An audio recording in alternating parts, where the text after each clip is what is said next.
এই যে মানকচুর পাতাটা ধুয়ে পরিষ্কার করে নিয়ে চলে এসেছি। প্রথমে কড়াইয়ে একটু জল দিয়ে আর একটু লবণ দিয়ে আমি অল্প একটু লবণ দিয়ে দিলাম।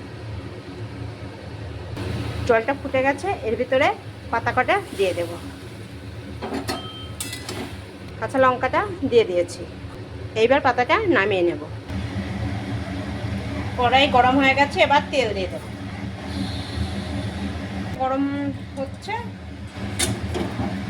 তেলটা গরম হয়ে গেছে, আমি এর ভিতরে কালো জিরে আর রসুন দিয়ে দেবো ককোয়া।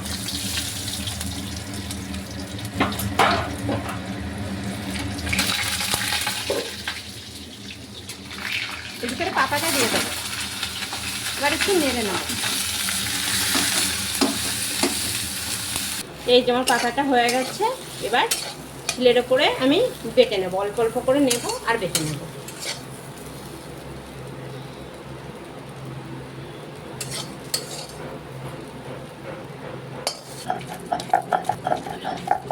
এই পাতাটা বেটে নেব, তো মিহি করে আমি বেটে নিয়েছি, একটু পাতা শ্বাস কিচ্ছু নেই।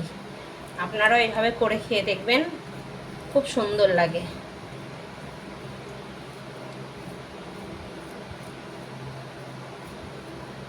গরম ভাত আর পাতা বাটা, আর কিচ্ছু লাগবে না, এই দিয়েই খাওয়া হয়ে যাবে। চলুন আজকের ভিডিওটা এখানেই শেষ করলাম, আবার পরবর্তী দিন দেখা হচ্ছে। ভালো লাগলে একটা লাইক, কমেন্ট, সাবস্ক্রাইব করে দেবেন। Tata, bye bye.